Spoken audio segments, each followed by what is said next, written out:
Hey guys, welcome to the channel. Welcome to another live stream. We've got lots on the agenda to talk about today. We have got stuff about Chelsea. We've got stuff about Liverpool. We've got stuff about the Premier League returning this past weekend, among other rumours, transfer stuff, and all the other kind of stuff that I kind of want to get into a little bit today.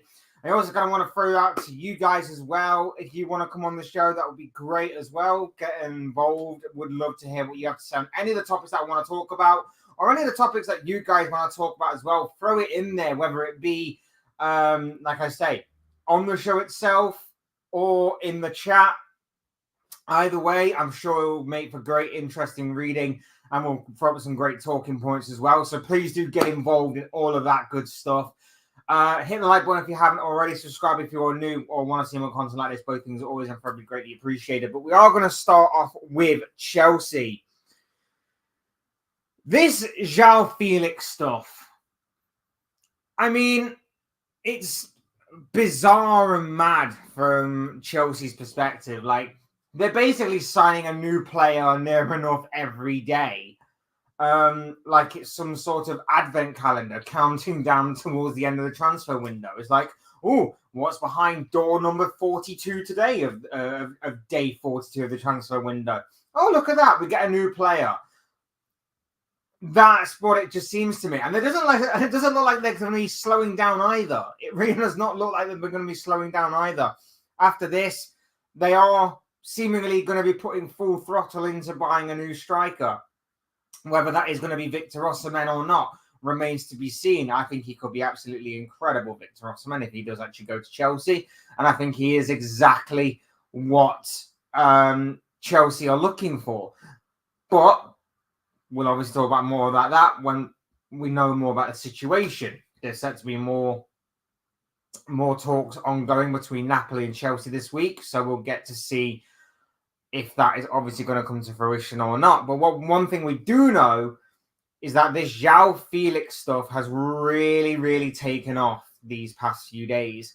And it's now led to a point where Felix to Chelsea is pretty much signed, sealed, just not yet delivered. And not yet delivered may actually be the tagline towards Joao Felix's overall career so far. With all due respect. The fact of the matter is that Chelsea are pretty much signed Joao Felix, and going the opposite direction is Conor Gallagher. And I've talked about this Conor Gallagher stuff before. I don't really want to go over old ground on the Conor Gallagher stuff. But what I will say about Joao Felix is this is a guy who, to me, is still living off the hype of his Benfica career, where we broke through as a youngster into the senior squad level.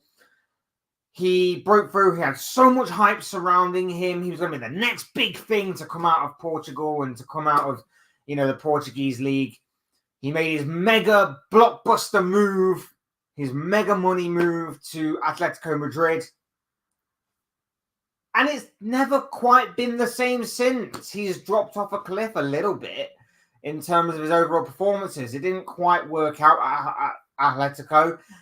It's not quite worked out for him wherever he's gone on loan. Some of his numbers and wherever he's gone, it's not exactly worked out well, including, of course, Chelsea, where he was there not last season, but the season before. I think he picked up like a 6-month loan deal there towards the end of the season in the January transfer window of 2023. So it's not exactly like it's worked out there for him before, but he seemingly had his heart set on the move, and Chelsea obviously wanted to get rid of Conor Gallagher off of their books. So they resorted from going to Samu Omarodian, who was obviously a striker, to Joao Felix, who, to be fair to him, can play as a second striker, I guess, but I wouldn't exactly trust him to be the main striker in my team. Having said that, if his natural position more so is a winger,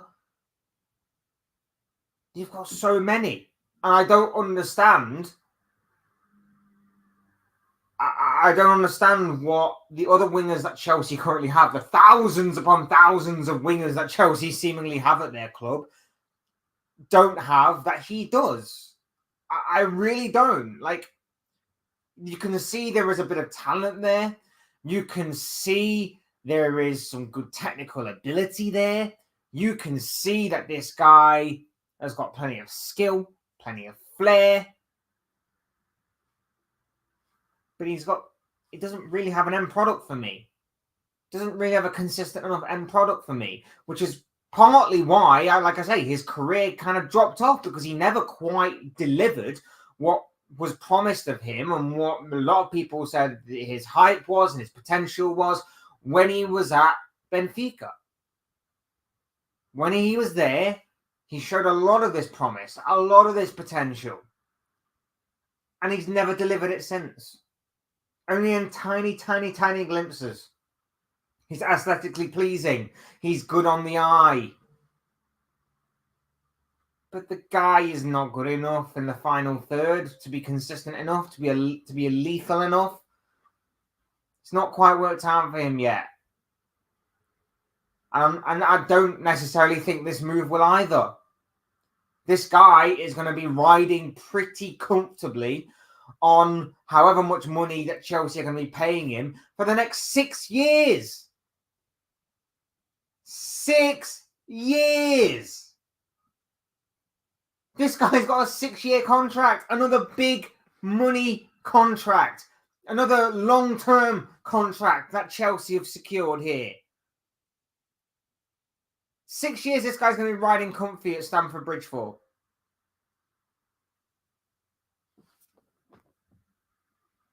For what? I don't get what he has that the other players and wingers, especially at Chelsea, have right now. I really, really don't. I don't get why they would go from Omarodian, who is a striker, to Joao Felix, who is a winger. The only thing I can say to that is that maybe they have a strong feeling that they are going to be getting like a Victor Osimhen type signing. That may be the only reason why. Otherwise, why not go for a similar player to Omarodian, who is, or maybe the same position as him? To me, that didn't make sense. But getting Joao Felix, I don't personally get it. I don't get what he has that the current wingers at Chelsea do have. I don't get the long-term contract. I don't get why they're stockpiling on these kinds of players. It doesn't make any sense to me. It really, really doesn't. And especially, like I say, if you're playing Nkunku on the left, there's Pedro Neto on the left, there's Madueke on the right. You can play Pedro Neto either side, to be fair. And I'm sure there's plenty of other names of players that, you know, we haven't heard of, we haven't seen before that Chelsea are bringing through into the senior squad for this year. It's bizarre. It's absolutely bizarre, in my opinion, what is going on at Chelsea Football Club right now. Hey, Ballum. How you doing, bro? There we land. Bruno Fernandes line. Here we go. Flesh is going Chelsea, signing number 69 for them this summer. I lost count. Honestly, they've had so many signings.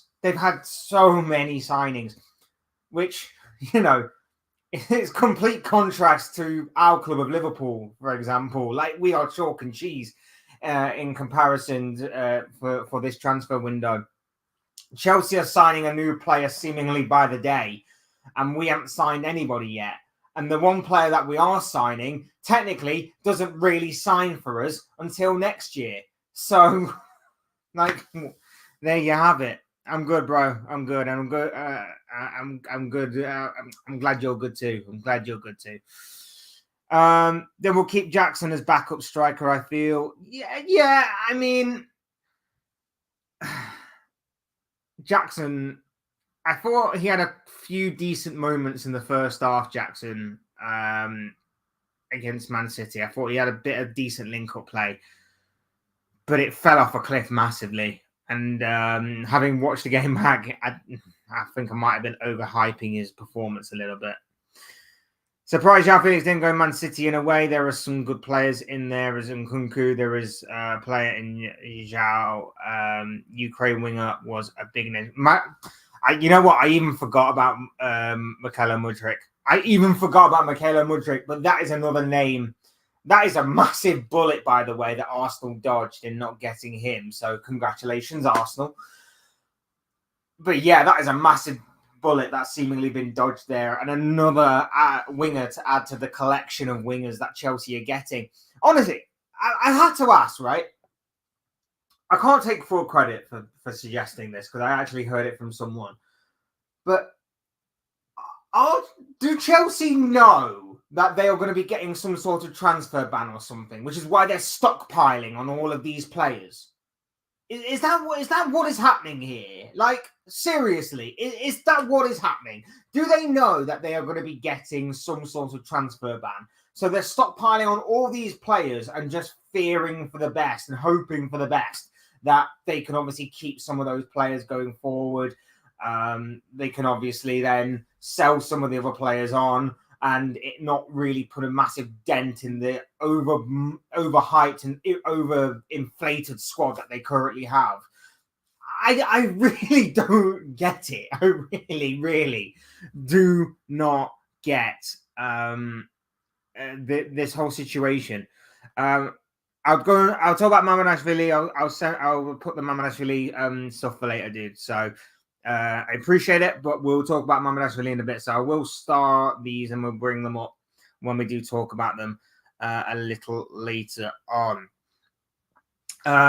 But yeah, I really don't get this whole Chelsea situation. This whole scattergun approach to me has been messy right from the start. But it's what Chelsea are doing. The Chelsea are getting their profits up by moving on their homegrown talent.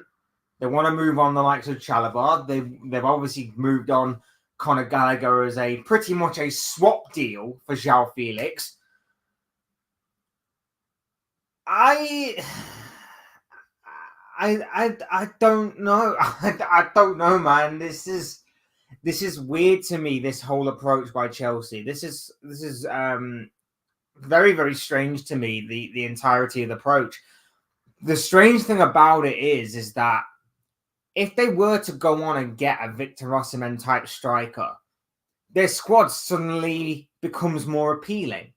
Their squad suddenly turns more attractive, say. Because the one thing that they've been missing for a number of years has been a lethal finisher in front of goal.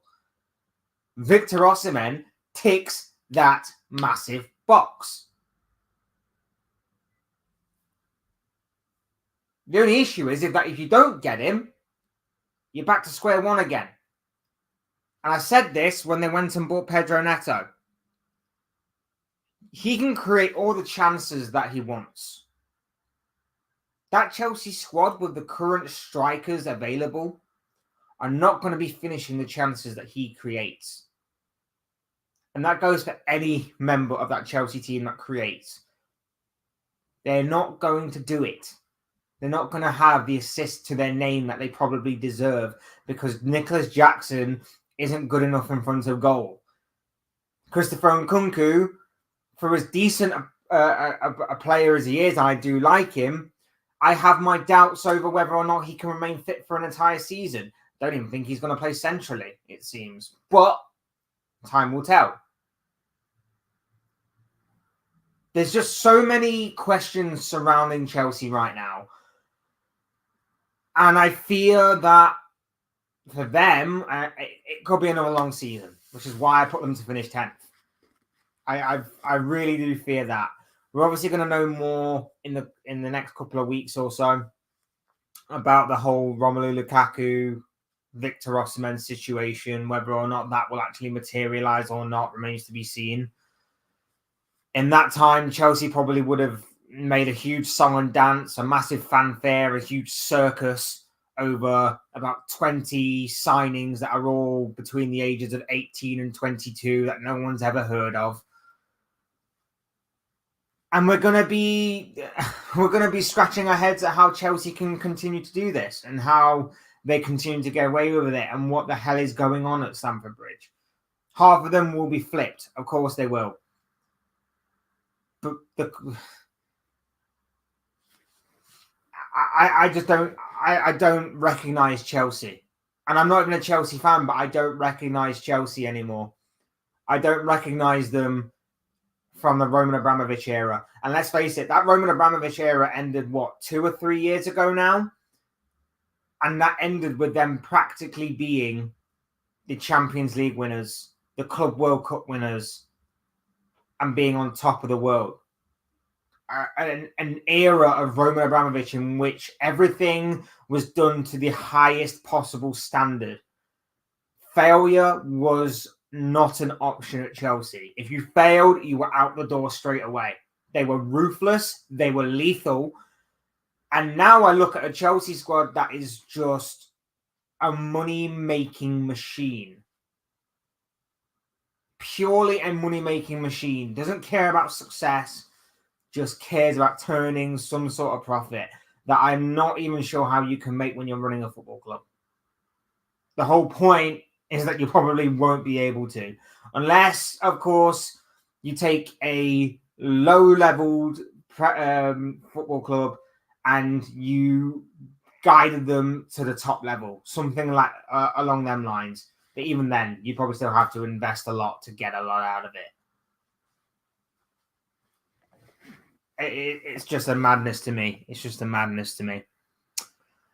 Let's address as the Sky Sports presented yesterday. Did you see this? Twitter loved this. I didn't actually. I stay clear of like Sky Sports stuff, to be honest. If it catches on my timeline, it catches on my timeline, but I've not actually seen it, so might have to go check that out when I can. Chelsea squad is very populated. Yeah, it seems overinflated. It seems very overinflated. Unless it's just obviously the media sort of just overhyping it. I feel like it's properly overinflated right now. Do Chelsea have a striker courtesy feel? Well, since Diego Costa and Didier Drogba, they've seemingly not been able to have a striker that is consistent in front of goal. And that includes some of the greatest strikers to ever played the game. Gonzalo Higuain, Radamel Falcao was there. There's probably like many others that have probably been there during that time, but they've never managed to find a striker since them two that has really been able to score them like the 20 to 25 goals a season and set up maybe many, many more that can take them towards a Premier League title. Just the way that it is.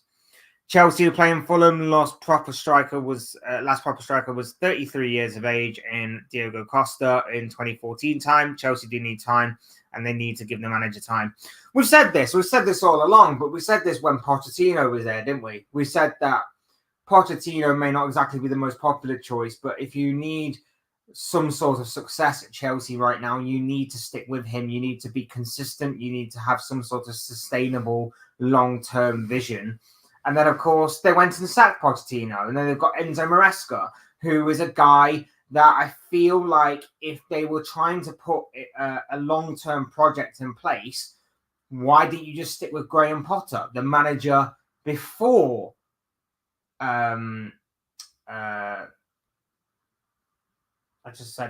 before Pochettino?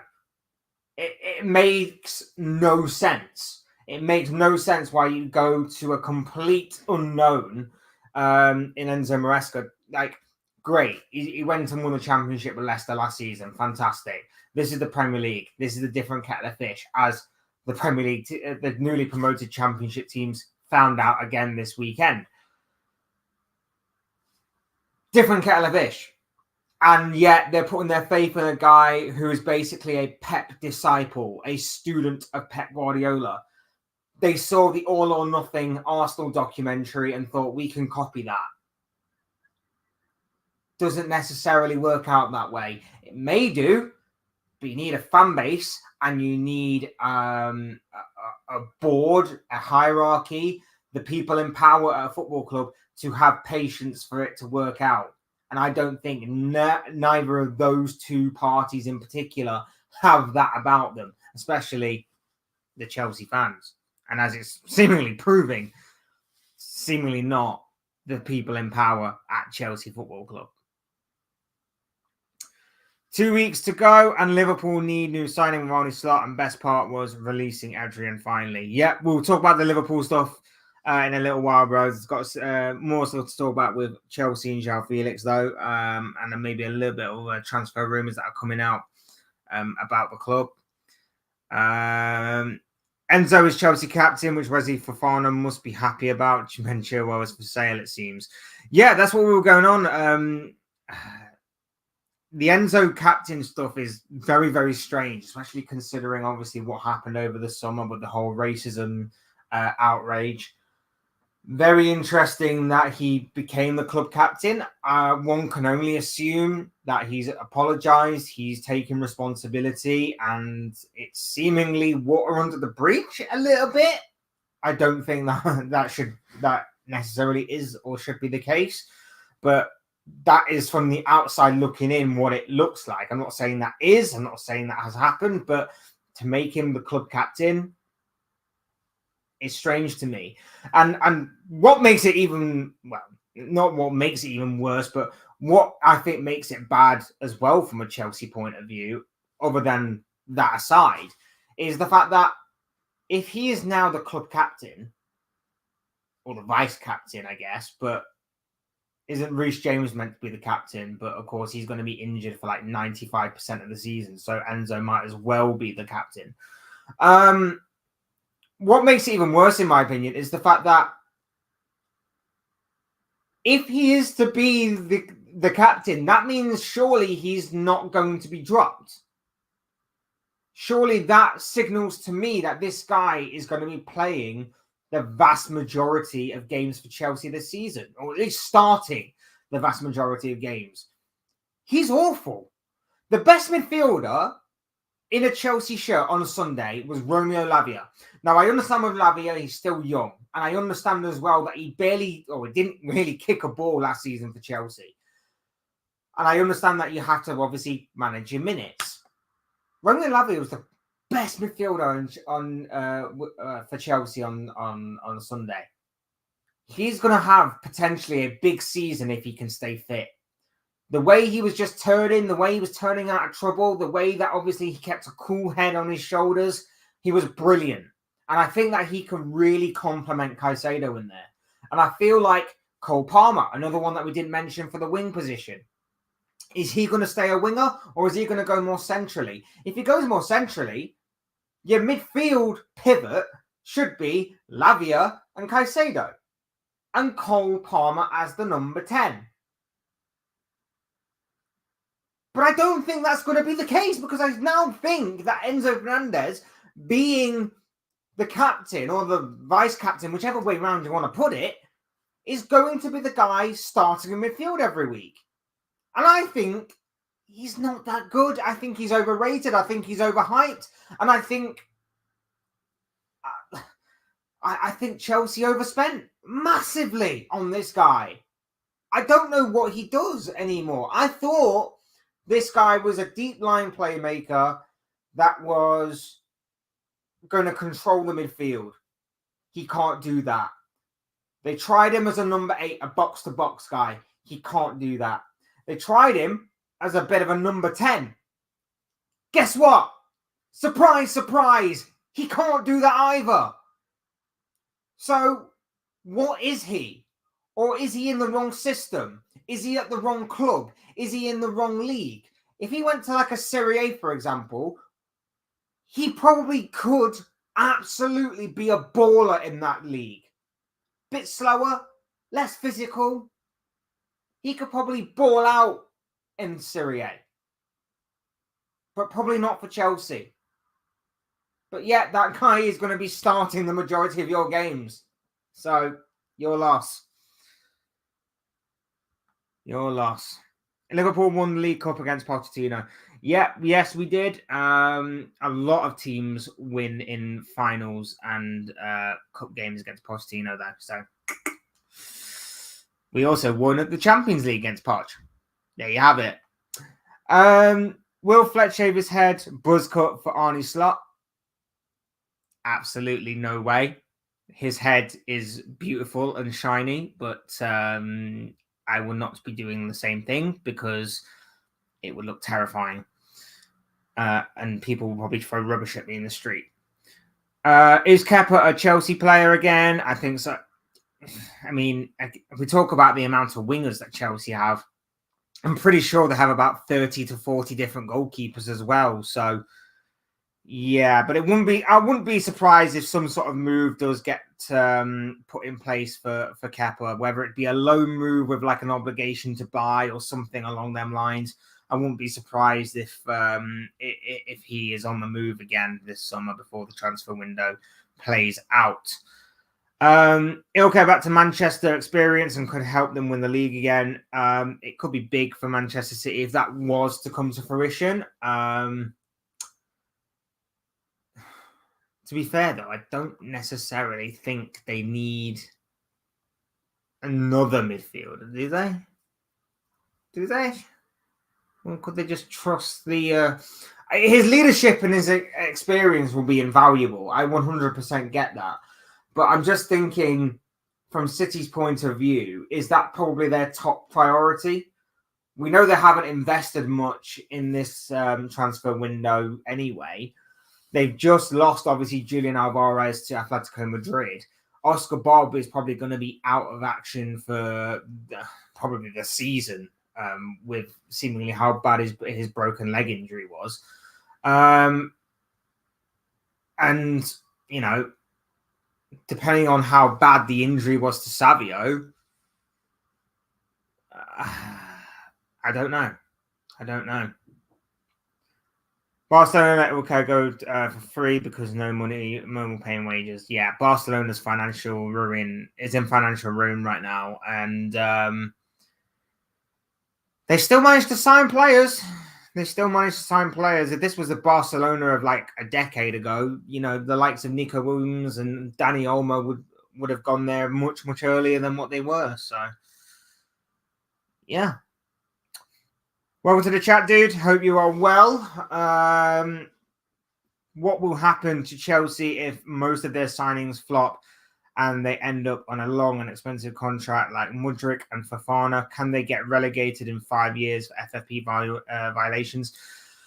I mean, I'm not necessarily an expert in terms of legal cases, so I don't know. So this would just purely be based on speculation. But the fact of the matter is like, the contracts are long, but I don't necessarily think the contracts are majorly expensive. Like, they're not on like Mo Salah wages, for example. They're not on like Jadon Sancho wages or Marcus Rashford type wages. But at the same time, I get what you're saying, because you are spending a lot of money on transfer fees, and the transfer fees can easily be somewhat covered again by selling other players, like they have done with Conor Gallagher, for example, like they have done with some of their other homegrown talent. They just get rid for pure profit. So they'll cover their bases that way. But in terms of other FFP violations, I've got no idea, man. Like I say, there's a theory going around that maybe they know a transfer ban is coming for them, and that's why they're just stocking up on all these players. But the fact of the matter is like, we knew when they were signing the likes of your Mykhailo Mudryks and your Fofanas and all of that stuff, that this was high risk for potentially breaking even, so to speak. We knew that this was high risk because we knew that if this was to come back and bite them, they are stuck with a lot of players that are going to be just riding off the back of their long-term contracts, earning decent pay a week. May not be as much as like a Mo Salah or a Kevin De Bruyne or an Erling Haaland, but at the same time, I'd rather be on that wage, wouldn't you? There you have it.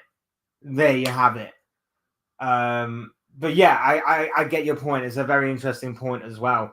And I've got to agree with what Jamie Carragher said as well. I think Jamie Carragher was on Sky Sports yesterday before the Tottenham-Leicester game, which was a great game, by the way.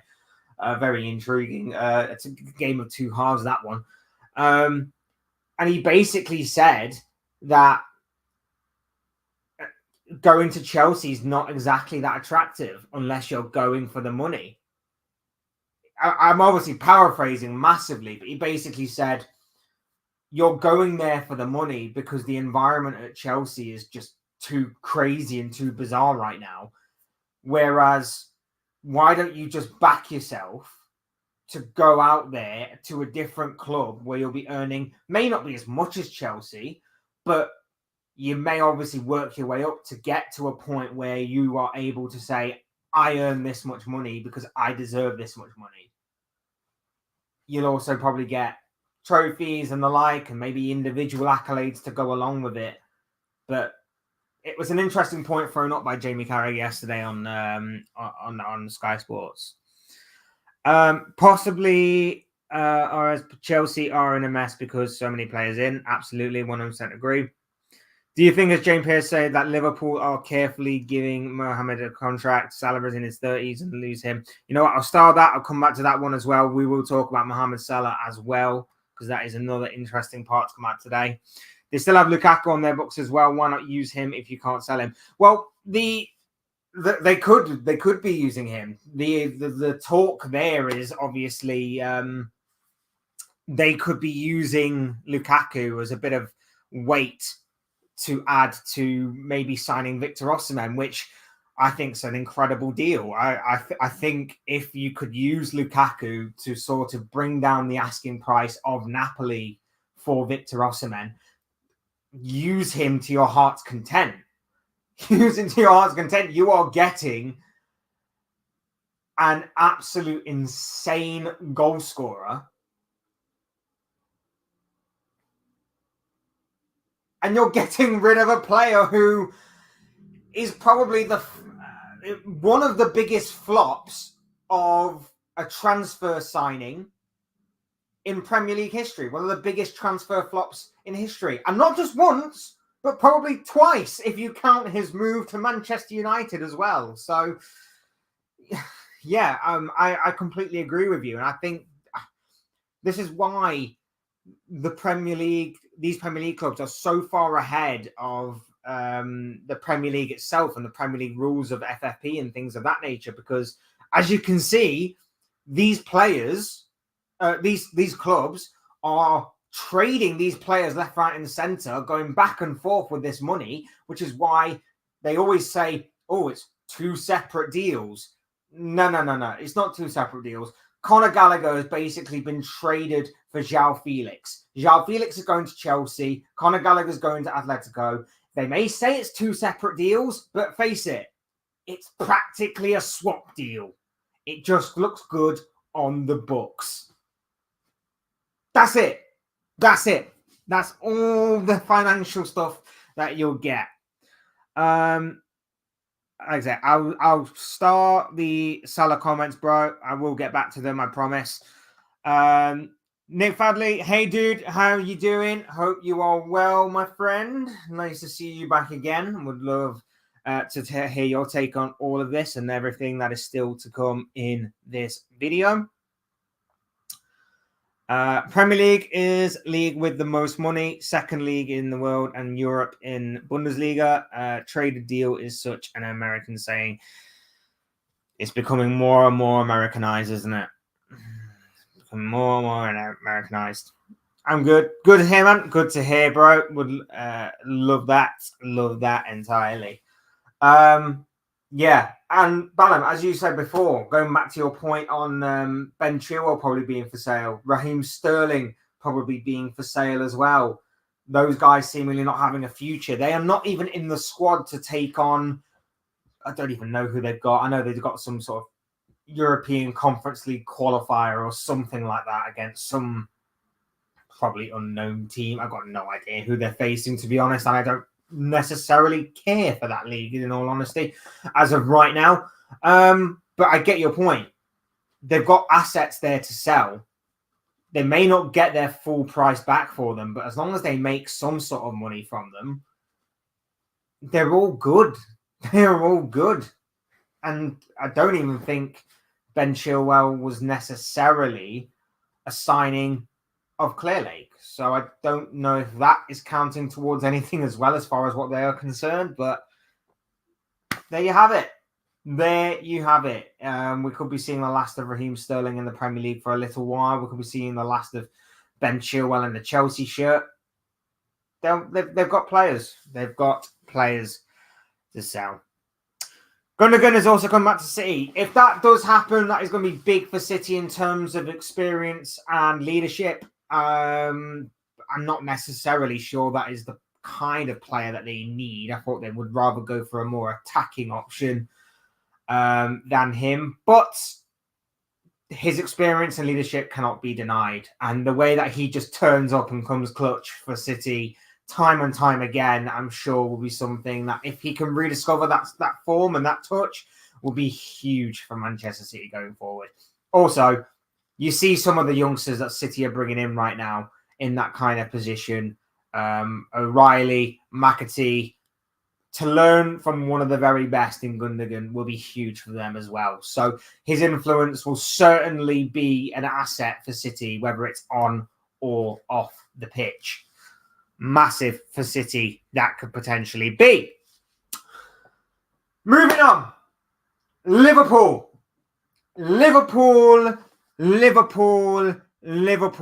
Couple of things to really get our teeth into with Liverpool today. Where do we start? Do we start with Mamardashvili or do we start with Salah? Let's start with Mamardashvili because I've talked about Mamardashvili before. Not really much to go on other than Fabrizio Romano basically stating that the deal is seemingly entering its final stages. And it seems we are finally going to be signing a player for next season. It's bizarre. It's crazy. Don't get me wrong. The long-term thinking behind it is somewhat logical. The only thing that I hate about this is the fact that we didn't get a DM or a winger, which are the priorities that I think we needed.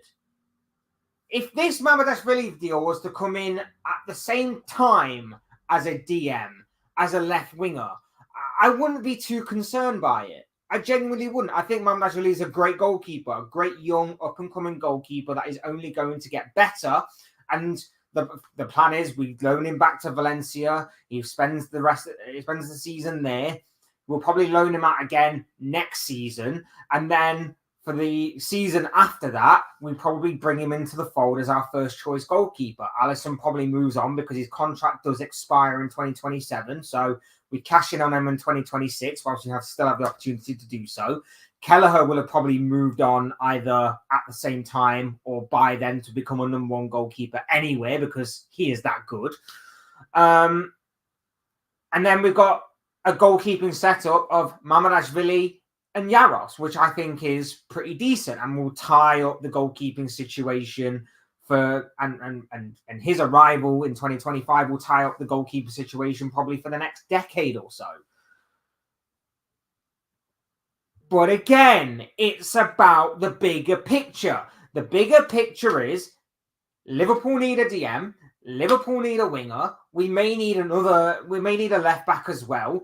There are other places in this team that we should have prioritized, and yet we're thinking goalkeeper.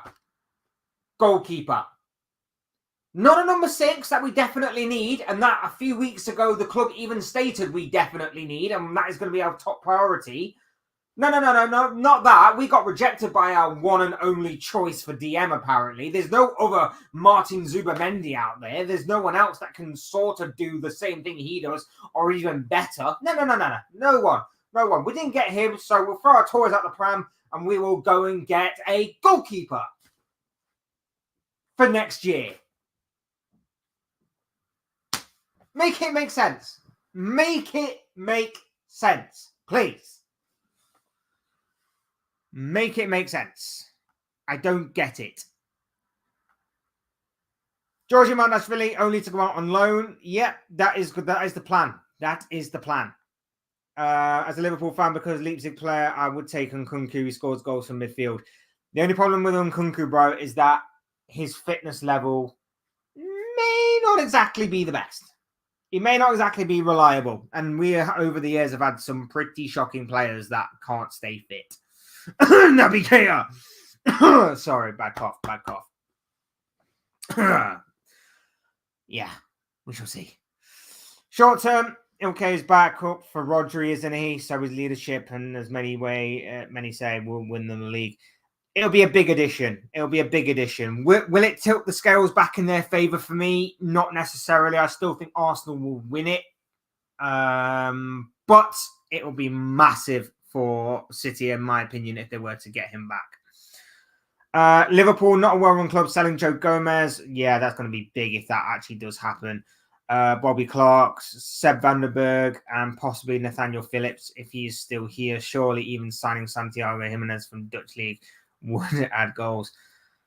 I don't know. I don't know what our strategy is this summer, to be honest. I really don't. And you want to know what the worst thing about this is, right? The worst part about this is that I know in his little office somewhere, James Pearce has got a saved article ready and waiting to go about Liverpool's future plans for transfer windows. He has 2 saved drafts. He has one that he's going to put out around about October, November time. And he has one that he's going to put out around about February, March time. The October, November one is going to be, and we've already seen this, by the way. We've already seen a little bit of this. Liverpool are ready to make a move in January.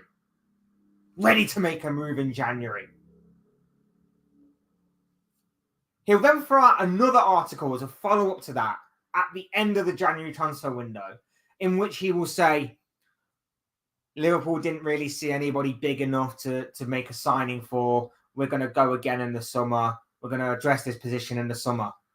Now, if we don't sign anyone this summer, I think we will go and sign someone in January, but I'm not necessarily sure it's going to be a blockbuster, a major wave of a transfer.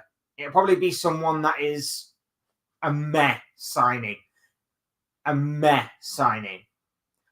then the other article that he's got saved away in his little drawer, Liverpool have got a war chest that we're going to look into for the summer. We've got a 250 to 300 million and 350 million, whatever, war chest that Liverpool are going to be looking to splash the cash around this summer. He has the same articles every single year. He just has to change the date, the time, and just little details here and there. He probably has to change it this year to say Arne Slot rather than Jurgen Klopp. Those are the things that are going to come out like clockwork every single year until we eventually wake up and realize FSG taking us for mugs. That's the reality of the situation, unfortunately. I want to say things will be great. I want to say Liverpool will go out and get a number 6 and surprise us all this summer. But it doesn't look like we're going to. It doesn't look like we're going to do the business that we need to do. And we're going to be left lacking again. And we're going to come to the end of the season. And we're going to reflect on in hindsight and go, oh, you know what? You know, if we'd have got a number 6, we really could have done something special this season. I can't wait until that hindsight hits. Cannot wait until that hindsight hits. Because more and more people should be waking up to this right now. I really tried to give this Liverpool setup, this new Liverpool setup, Michael Edwards returning, Richard Hughes being at the helm and being sporting director. I really tried to give this every possible chance of working. I tried to give this every excuse under the sun to try and be patient. And then they just simply let us down. And it's like, what are you doing? Why is this happening? We're meant to be Liverpool Football Club, trying to be a big club that acts so small in these situations. What are we doing? Why is our PR so backwards? Why are we saying one week that we need a DM? And then when we miss out on the DM that we want and need, why are we then saying, oh, we don't need a DM after all? We're not going to be looking for an alternative for a DM. Like, how does that work? How does that work? How do you go from missing your top target of a DM to then not needing one, despite the fact you already said you definitely were prioritizing that position? It doesn't make any sense to me. How are you then going, this would be a great time to drop the Mamardashvili news? How does that work? How does that work? Like I say, the Mamardashvili stuff, I like him as a goalkeeper. I like the long-term plan. Don't get me wrong, but it's not going down well with me and anybody else, the fact that we've not got anything else out of this transfer window. If we did, and this was just part of it, I'd be saying fair play. I can get on board with this. But to not address a position of the team that we definitely need to address is just silly to me. And it's something that is going to come back and bite us later on down the line. Would you sell Endo if someone pays 20 million or slightly higher for him? Marseille tried earlier this month. I would absolutely snap your hand off for 20 million for Endo. As much as I respect and I rate Endo so highly after coming in last season with everybody slating him, including myself, everybody on his back, he did an amazing job last season, and I 100% respect him. And, he's never said a bad word about the fans. He never said a bad word about the club. It's just unfortunate that he simply put does not fit the system that Arne Slot wants to play. Last season, it worked with Klopp because the way that Klopp uses his DM is as a destroyer, and it works for Endo. He's a destroyer. He is not a technical guy who is going to be controlling games from midfield. That's just not who Endo is, unfortunately. And that is why, Endo just does not work in this system. Armando Broja went Ipswich on loan from Chelsea. Chelsea have 50 players out on loan. Exactly. They get their money through loan fees and things of that nature. So again, it's another kind of avenue that Chelsea exploit for financial income. Would you take Edson Alvarez from West Ham? Mexican, not suggesting saying signing every Mexican player out there. He's decent. He picks up a few yellow cards, though. He does pick up a few yellow cards. Again, he's maybe more of a destroyer type figure, but I think for West Ham, he kind of works. It's going to be interesting to see West Ham this season. Even though they lost at the weekend, they're going to be an interesting watch, no doubt about it. I remember when Liverpool finished 5th or something 2 seasons ago, start of the season, James Pierce says FSG in and Liverpool will be competing with trophies. They went trophyless that year. The same spiel every time, and James Pierce is at the front of it every single time. Many Liverpool fans want some signings, even Santiago Jimenez. So we have I want to start signing and add goals in the team. Competition for Darwin could help him. Manchester has Julian and Erling, for example. Well, they don't have Julian anymore. Oh,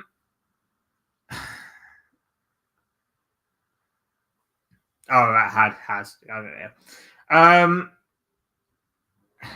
mean, Núñez should be facing competition from Jota this season, but the fact of the matter is, I'm terrified. Every time there's something to do with Liverpool or Jota, or every time Jota goes in for a challenge on the pitch, I'm worried. Because Jota is probably the best finisher at Liverpool Football Club. And if he's to go and get himself injured, we're his injury away from starting Núñez up front. And as much as I want Núñez to succeed, and I like what Núñez possesses, the one thing he doesn't possess sometimes is a brain. He is Tin Man from The Wizard of Oz. Sometimes he just doesn't possess a brain. I want the guy to succeed. I really do. I like what he brings to the table. I like his energy. I like his passion. I like his, pace. I like the way that he creates problems for any defense that he comes up against. But his finishing, the consistency of it, has just got a lot to be desired. And that's why I worry. That's why I pray and hope. I pray and I hope and I just plead with the footballing gods to not let Jota get injured this season. I plead. Because our chances are immediately much better of any kind of success this season with Jota on the pitch rather than Nunez. And that's the unfortunate, somewhat the unfortunate reality of it. You know what is more wait for it moment? Man City will sign a backup striker most likely. No, where they have only Erling and a youngster. I don't even know, man. It does. This is the thing. Pep's done the false number 9 thing so many times over the years that it genuinely wouldn't surprise me if they just go with Haaland and they've got a backup plan just in case. They've got like a young kid who they can bring in, or they're going to play Kevin De Bruyne a false number 9 again. Like, it genuinely wouldn't surprise me. Pep's done it so many times over the years that I feel like he just can mold into that kind of thing. Fabinho was known, he was known as the lighthouse. That's just what he did. He just guided everything. He was insane. Divock Origi is available on a free. Wonder where he will go. Marseille, maybe. France is near Belgium and map. And of course, he came from Belgium. Came from Lille from before coming to Liverpool. Was it Lille? I want to say it was Lille. I think I'm right in saying Lille. But yeah, big steps for them. So here's what it is. Like I say, the Mamardashvili stuff would be good if that was to happen, but I don't know. I don't know, man. It's a bit weird. It's getting a bit dark in here, isn't it? That's really funny. Oh, Jesus, that light is not very good. And there we go. It's blended out now. Mamardashvili stuff. I rate him as a goalkeeper, and this is not his fault. This is definitely not his fault. But it's on the club. It's on Michael Edwards. It's on Richard Hughes. You've had all summer to do something and make it spectacular, and you've let the fans down. You've let the fans down.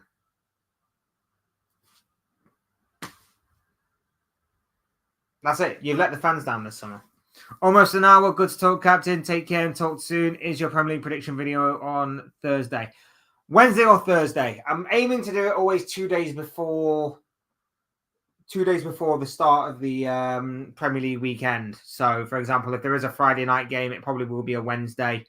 I don't think there is a Friday night game this week, so it probably will be the Thursday. But it could always be the Wednesday, depending on my kind of schedule. So it'll either be tomorrow or it will be Thursday. Either way, it will be out, and appreciate you to check it out as you normally do, bro. So I genuinely do appreciate you. As always, thank you for getting involved. Arsenal will sign Mikel and Liverpool won't sign his teammate. Mikel Merino will be a fantastic signing for Arsenal. I've said this over and over and over and over and over and over and over again. Mikel Merino will probably be the signing of the season. That will probably be a massive piece in that Arsenal puzzle to finally get them across that finish line. Someone that can complement Declan Rice, someone that can be a bigger shield in front of that defense than it already is a massive shield in front of their goal. I think it'll be amazing for them. I think it genuinely will be amazing for them to get that deal over the line. I'm a little bit surprised with how long it's taking. I would have thought they would have had this done and dusted and pretty much complete by now. So I am a little bit concerned by how slow it is taking, but it does seem like everything's going to be moving. They will get this deal done eventually. It's just for one reason or another, just taking its time to be completed. But yeah, I think this could be a massive signing. I still think they need a little bit more. I still probably think they probably will need to go for a striker and maybe a winger to somewhat cover Bukayo Saka a little bit as the season wears on. especially if Arsenal are to go far in domestic tournaments and maybe even a Champions League this year. You're going to definitely need that right wing cover at some point across the season. But at the same time, Mikel Merino is huge for Arsenal. Huge, huge, huge, huge for Arsenal, in my personal opinion. Moving on from Mamardashvili to Mohamed Salah. As Ballon points out here, do you think, as James Pearce say, Liverpool are careful giving Mohamed Salah a contract? Salah is in his 30s and lose him free next summer. Example, Emre Can situation and Adrian situation here. He also goes on to say that Salah is a Liverpool legend, and I thought he would leave this summer. He would be wanted by Saudi Arabian teams. Tony Cruz posted about Ilkay on Instagram now. Not seen the Tony Cruz thing, but I will check that out as soon as this stream is over. On the Salah thing. On the Salah thing.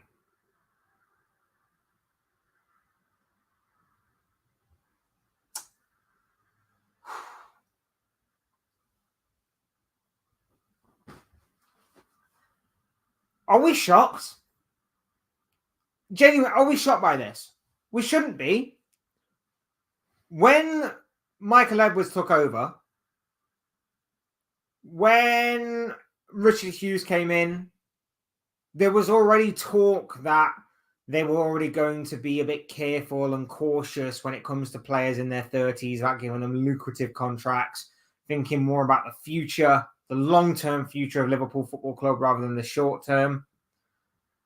Are we shocked? Are we shocked? We shouldn't be. We really, really shouldn't be. We can be annoyed. We can be frustrated, and damn right we are. But Jesus Christ, we shouldn't be shocked by that at all, because this is what this club does. This is what FSG do. They think about the long term of this football club rather than the short term. And the short term is Mohamed Salah. It is Virgil van Dijk. It is Alisson Becker. Those three players instantly spring to mind because they're all in their early 30s. Now, of course, they have a contingency plan for Alisson. I 100% get and understand that. But the fact of the matter is he's a goalkeeper. Goalkeepers can go on until their early 40s. Brad Friedel, I believe, went on until his early 40s. Pepe Reina is still knocking about. And he's just signed a new contract with a new club. And he's like 42. So the fact of the matter is that, you know, these goalkeepers go on for a while. And,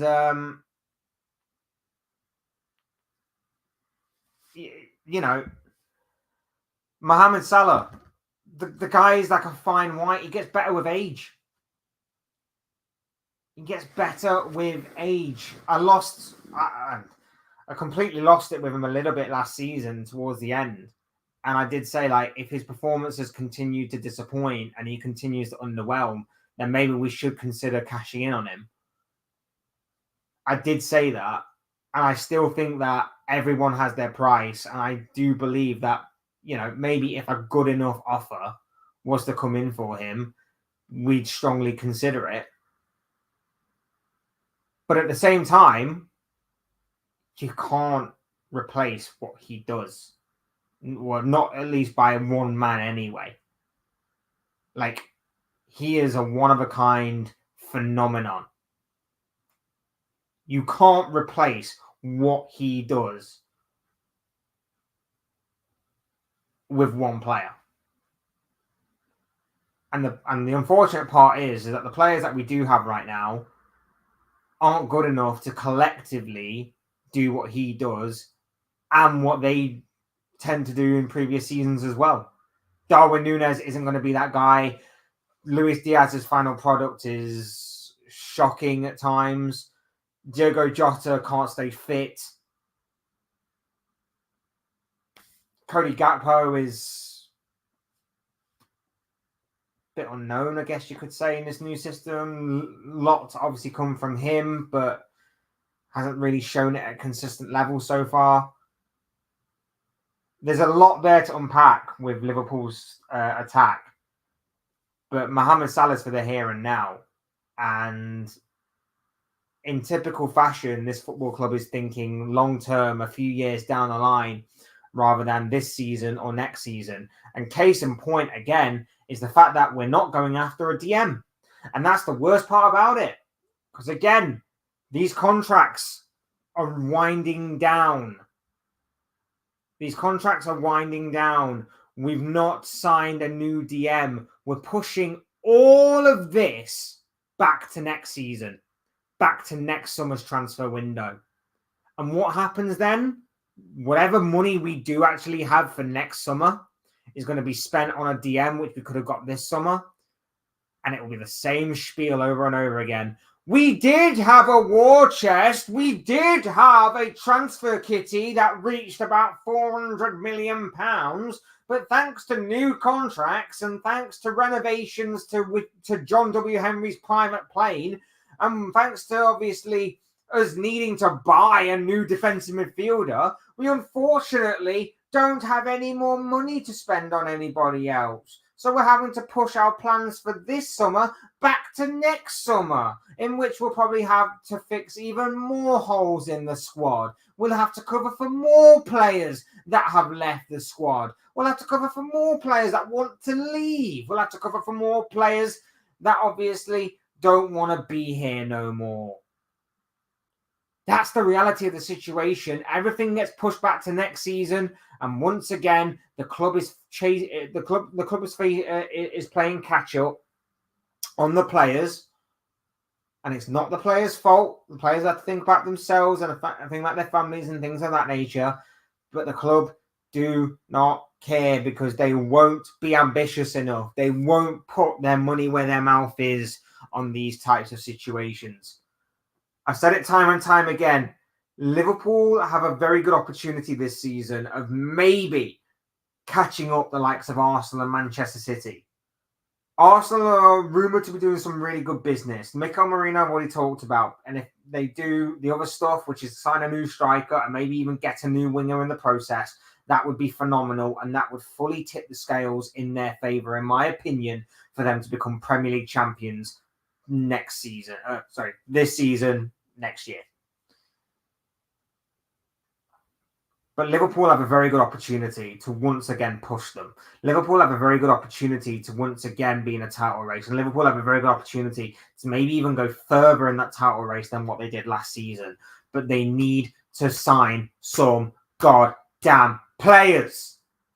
They need to go out and buy a number 6. They need to go out and buy a winger, maybe even a left back while they're at it as well. But they're not going to do so. And now that there's only less than 2 weeks left of this transfer window, they certainly ain't going to do it then either. They certainly ain't going to do it then either.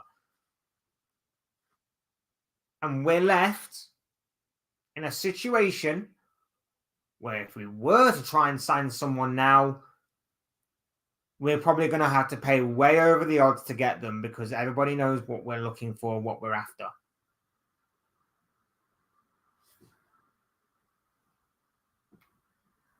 We dug ourselves into a hole on this one. And it's something that's not going to be solved this summer because they don't want to. It's probably something that's not going to be solved next summer because they're not ambitious enough. And we're going to hear the same spiel over and over and over and over and over and over and over and over again. From the likes of James Pearce, who will come out with his little articles that basically say Liverpool will spend money on someone in January. And then when we eventually don't, it's because no one was available. We're not going to go into the market for the sake of going into the market. We're going to go in for someone who literally falls into our lap. Someone that's literally going to fall onto our laps because we're going to be sat there twiddling our thumbs and just hoping that something comes along. And then when it does, it'll be something that is easy. It'll be something that is somewhat kind of predictable. It won't be anything that will like get you out your seat. It won't be anything game changing. It won't be anything of a statement of intent. It will literally be a predictable move. We'll be twiddling our thumbs. It'll be something small. We'll be expecting more. There'll be the usual sort of rumours that Liverpool's business isn't done. And then it comes to the end of the window and it turns out it actually was done and dusted. And then the article will come out. There just wasn't enough in the January transfer window for Liverpool to jump at. They'll wait again in the summer. There's a war chest that's going to be given to Arne Slot in the summer for him to go out and spend to his heart's content.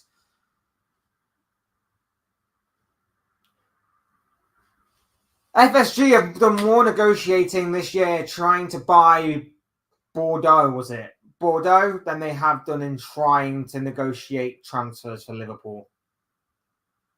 If that doesn't tell you where their loyalty is and their ambitions and their future lies, I don't necessarily know what will. I want to try and be positive.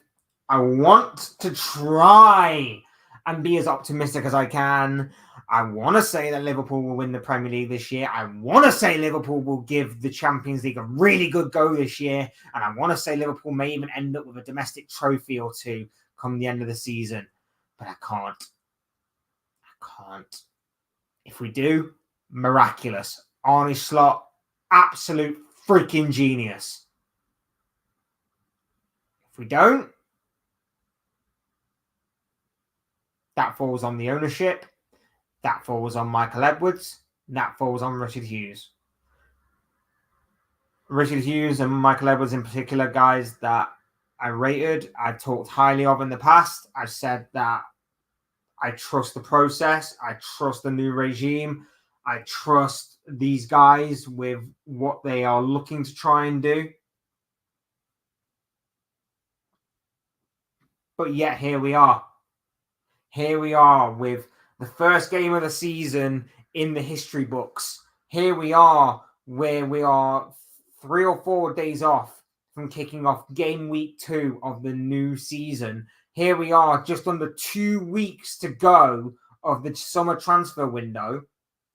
And Liverpool haven't signed anyone as of right now. And the only person that we are potentially signing and seemingly very likely to sign is a goalkeeper that we won't actually officially be signing until 2025. So somebody please try and tell me what the hell is going on at Liverpool Football Club with this. Anything that I've said in this video in regards to Liverpool, can someone try and make sense of it all, please? Can someone try and make sense of the fact that we need to buy a new DM. We're going to make a DM our primary target, our primary, what was it? Our priority, our primary priority this summer. And then the one player that we seemingly have on the short list of one name rejects us. And we turn around a week or two afterwards and go, you know what? Maybe we don't need a DM. Maybe we're not going to be looking at alternatives for Martin Zubimendi this summer. Make it make sense. How can you have your own players, including your captain, Virgil van Dijk? How can you even have him come out and say that this squad needs new signings and still not sign anyone? How can you have Wataru Endo, our starting DM last season, come out?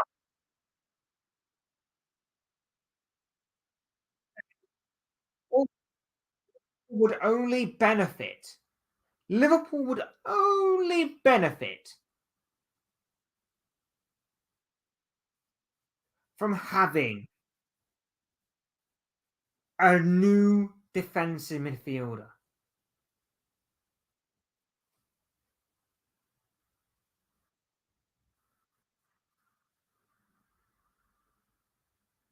And yet you do nothing. Make any of this make sense. Any of this. It doesn't. It really doesn't.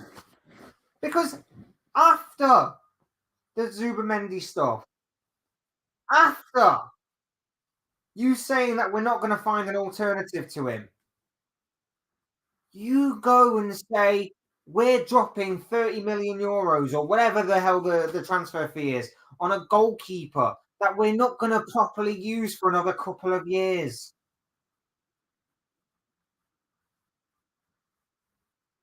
Make it make sense. I've said time and time again, the Mamardashvili stuff, I like the goalkeeper, but guess what? If this guy was to come in alongside a Zubamendi or at least a DM of similar quality, a similar caliber, I would enjoy this more. I would rate this signing more. But the fact of the matter is that it's not. This seems to be our only piece of business this summer. This seems to be our only piece of business this summer, other than getting rid of players. Other than getting rid of players.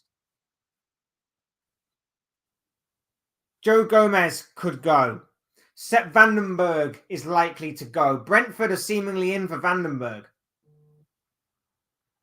That could be big for them. Bayer Leverkusen also reportedly want him. He could be joining Xabi Alonso's Bundesliga winning Bayer Leverkusen. And that could be big for them. We don't know. We don't necessarily know.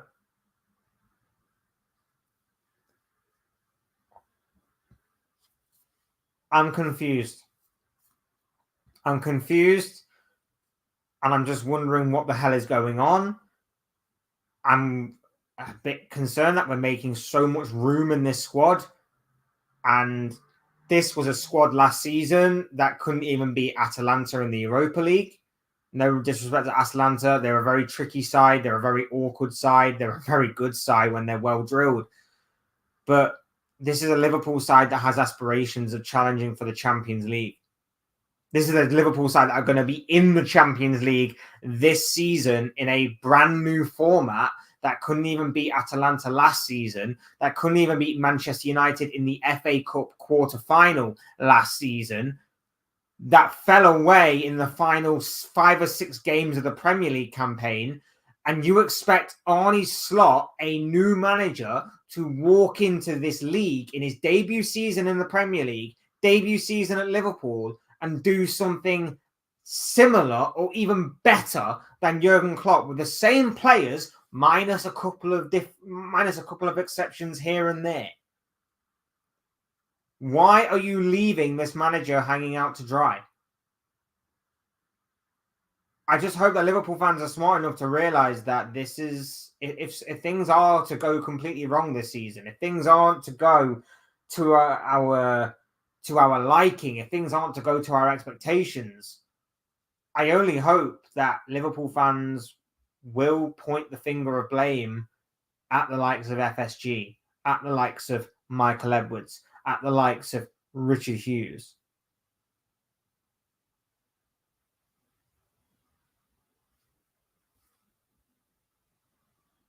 Because Arne Slot isn't the problem. Slot's even seemingly said himself like he'll be surprised if there's no new signings. Slot's even said himself like he sees that number 6 role as being an area that they can improve upon.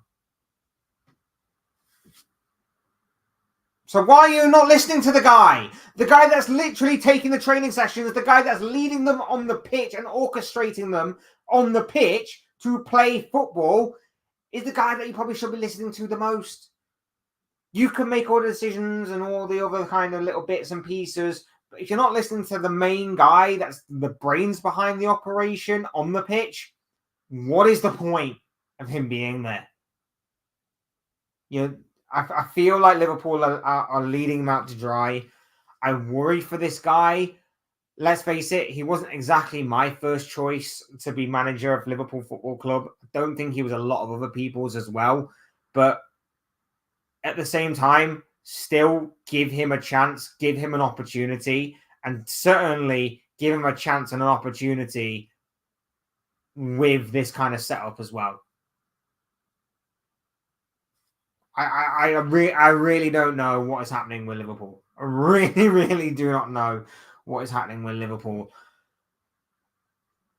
I hope and pray that we pull a rabbit out of the hat and we manage to sign a DM of significant quality, a significant caliber of a DM. But I just don't think that's going to happen. At least not this summer. Definitely, well, more than likely will not happen in January either.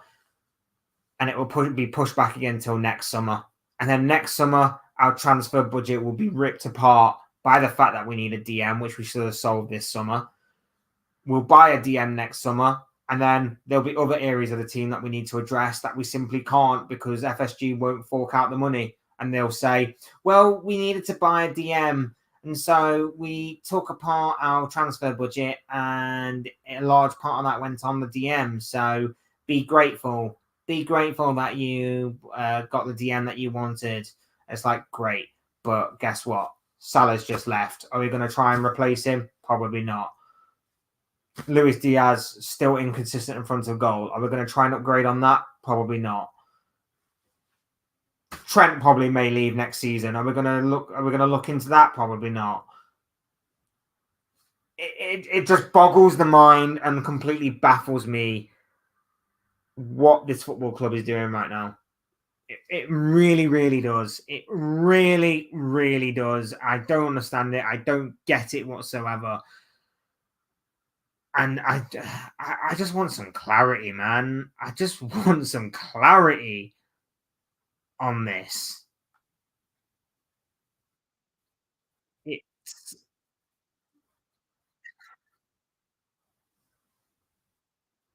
I don't get it. I really, really, really, really don't get it. Really don't get it. Really just do not get this whole Liverpool stuff. It's very strange to me. But yeah, we're talking about Chelsea. We're talking about Joao Felix stuff. We're talking about Liverpool. We're talking about Mamardashvili. We're talking about Salah. Could you imagine the uproar if Salah does go? If you think it's bad now, it's going to get even worse if Salah does leave. It's going to get even worse, the uproar. And I say, FSG will need to pull a rabbit out of the hat on this one. They really, really, really will. But we shall see. Just because there's nothing happening as of right now doesn't necessarily mean nothing is going to happen later on down the line. You know, usually FSG do wait partway through a season to actually get a contract done.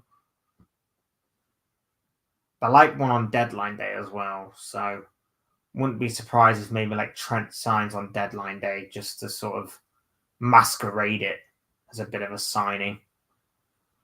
It's not, but they'll masquerade it as one. So we shall see.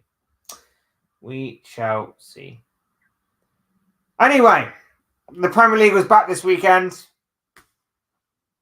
What a weekend it was.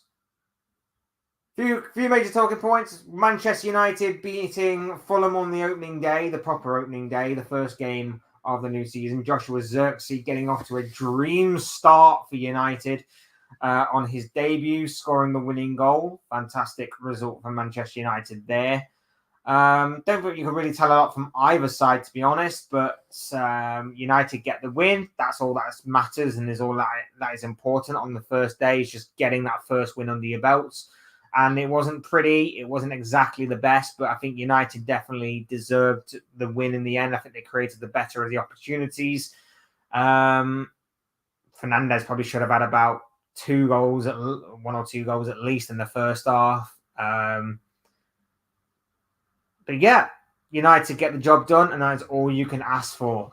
Elsewhere, Liverpool against Ipswich ended 2-0 to Arne Slot's side. A first half that was dreadful from Liverpool, but a second half in which they really did turn up the tempo, turn up the intensity, and was looking really good at times. Like it was definitely a game of two halves, chalk and cheese, really, in terms of performances from Liverpool from the first half to the second. I thought Liverpool in that second half were absolutely outstanding in terms of some of the football that they were playing. It was absolutely insane. And the goals that were scored as well, particularly the Diogo Jota one, was brilliant football, total football all around. And something that I loved every second of it. Well, every second of the second half should be. The first half, the least said about that, the better. But it does give me a bit more hope and optimism for the future, not necessarily for success in terms of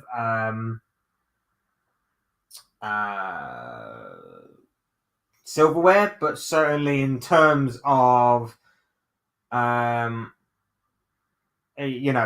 terms of maybe Slot building something and maybe being in much more capable hands than maybe I gave him credit for, does put me in a bit more of an optimistic mood in that aspect. Arsenal won 2-0, fairly comprehensive result there. Bournemouth left it late to draw against Nottingham Forest. I hope Danilo is okay. He seems to suffer a really, really bad injury in that game, so fingers crossed that he is on the road to recovery and he does make a fairly speedy recovery on that. Was it a broken ankle, something along them lines? Hopefully everything is okay with him. What else happened? 10-men Newcastle beat Southampton by 1-0. A bit of a rough welcome back to the Premier League as far as what Southampton are concerned, but a big win for Newcastle on the opening day of the campaign. A little bit annoyed that Alexander Isak did not get on the score sheet as he was my fantasy captain for the week. So cheers, Isaac. Appreciate that. What else happened? This is where my memory lets me down. Over what happened. What happened on the Saturday? Bear with me 1 second. Cutting edge content here, of course.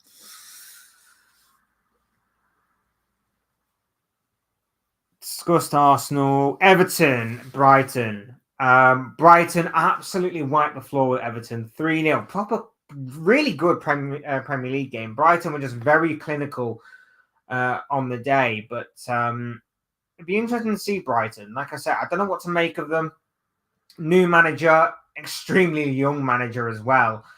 But it's something that if I was Brighton, I'd be getting behind because I would trust my club enough to do their homework on these kinds of things as they normally do. To be fully capable and confident that they will actually have a plan in motion to take the club forward. And maybe they have with this guy. We'll have to wait and see. In the evening game, West Ham lost 2-1 to Aston Villa. A big win for Villa. Big win for Villa in that game. I didn't think West Ham played too badly. Don't really think Villa played amazing, but at the same time, Villa get the win, and it was down to a late goal by John Duran. And the irony there is, of course, is that West Ham was seemingly chasing the Aston Villa forward for a large part of this summer. Sunday's game saw Brentford beat Crystal Palace by 2-1. Vissa was the hero, but it was surrounded in a bit of controversy as Crystal Palace felt they had taken the lead in the first half through Eberechi Eze's incredible free kick. Absolutely insane free kick, which the referee blew his whistle for because he saw a seemingly foul from Will Hughes in the box in the build up to the goal. I didn't get it then. I still don't get it now. The referee is too trigger happy on that whistle for my liking. I don't even think it's a foul, in all honesty. I don't really think it's a foul. I think the Brentford players are actually got their hands on him and he just stands his ground. I don't really see how that's a foul, in all honesty. And let's face it, the Brentford players aren't getting to that ball anyway. Unless they turn into the Flash, they aren't getting to that ball that has been hit so hard and so fast by Eze with such precision and accuracy into the back of the net that it's a fantastic goal. And I'm not just saying this because he's in my fantasy team either, but in my opinion, that goal should have stood. I don't really get why the referee was too trigger happy on the whistle, but he was. The goal got chalked off. And about a minute or two later, Brentford find themselves 1-0 up through Brian Mbeumo. Ethan Pinnock's own goal equalised for Palace in the second half, but like I say, Visser restored Brentford's lead, and the Bees went on to see out the victory at home for their first game of the season, of course. Big win for Brentford. Unfortunate for Crystal Palace, but I'm interested to see the continued progression of Oliver Glasner's Crystal Palace side. A long road ahead for both of these two teams. The biggest game of the weekend was obviously Chelsea against Manchester City. Chelsea lost by 2-0 against City, with goals from Erling Haaland opening his Premier League goal account for the brand new season inside 18 minutes. And Mateo Kovacic, a former Chelsea player, doubling City's lead late in the second half to wrap up the 3 points. Chelsea's performance, I don't necessarily think was too bad. I just think that, City beat them fairly comfortably. They didn't really shift out of second gear, in all honesty, to really beat them. I think there's a lot more to come from City, but I also, at the same time, still think there may be a lot more to come from Chelsea. I don't think it was too bad a performance from Chelsea, but we're not really going to get a measure on this Chelsea side just from this game alone. They've got a few favourable games coming up in the coming weeks. So it's going to be interesting. So it's going to be very interesting to see what Enzo Maresca's side are all about in those kinds of games, whether or not they can win those kinds of games that they are quoted as being the favourite for. We'll have to wait and see. But a big win for Manchester City, a good way to kick off their defence of the Premier League title, and of course their hunt for a 5th Premier League title in a row. And then, of course, the final game of the weekend played out last night. Tottenham won, Leicester won. A game of two halves, to say the least. The first half from Tottenham was slick. It was good football. It was exciting. It was interesting. And then, in typical Spurs fashion, they bottled it. They absolutely bottled it. I know it was only against Leicester. I know their side and the manager isn't exactly the best. So maybe you can't read too much into the way Tottenham played in the first half. But once again, it's that same old thing with Spurs, not taking their chances when they matter most. And ultimately, they came to regret it because a 37-year-old Jamie Vardy, who is clearly not match fit, clearly didn't have a pre-season, clearly probably seemingly a bit injured as well, was the hero for Leicester. He rescued them a point. And actually, he could have gone on in that after he scored the equaliser to actually go on and win the game for Leicester. It was a very good save from Vicario that denied him from winning the game. He had the best chance of the game after that point. And Spurs didn't really take control until Bentancur's injury. Thank God he's okay. Thank God he's seemingly okay and continuing to be monitored by protocols in terms of concussion and things. So luckily he seems to be okay. But until that moment where the Uruguayan midfielder went down, Spurs did not have control of that game at all, and they allowed Leicester back into it, and they somewhat flopped in the second half, and they've dropped 2 key points there, it seems, against a Leicester side who many people are saying will be battling relegation. So it's not ideal for Spurs in any way, shape or form, but it could be a big point for Leicester. And I'm sure they'll take a lot from that game. And like I say, it was a massive moment for Jamie Vardy, marking his return to the Premier League with a goal for the Foxes. I'm going to call time on this right here. Thanks everyone for joining in, for contributing, for listening, for taking your time out of your day to come and hear me rant and rave about whatever it was that I was on about, whether it was Chelsea and Joao Felix, whether it was about Liverpool and the Mamardashvili and Mohamed Salah situations, or whether it was about a brief wrap up of the Premier League opening weekend for the 2024-25 season. Whatever it was that you enjoyed, thank you all so much for being a part of it. Hit the like button if you haven't already. Subscribe if you are new or some content like this. Both things are always very greatly appreciated. Get involved in the comment section. Would love to hear from you all, whether it's about future streams that I could do, whether it's about future videos, ideas, or whether it's about anything that I talked about in this video. I'm sure it will all make for great and interesting reading, whatever you do have to say. Really appreciate you guys. Thank you all so much for watching and listening. I've been Fletch. This has been another Fletch Talks live stream, and I will see you speak to you all again soon in another video or live stream or whatever it may be. Cheers, guys. Thanks for watching. Take care. Enjoy the rest of your night. I'll see you and speak to you all again very, very soon.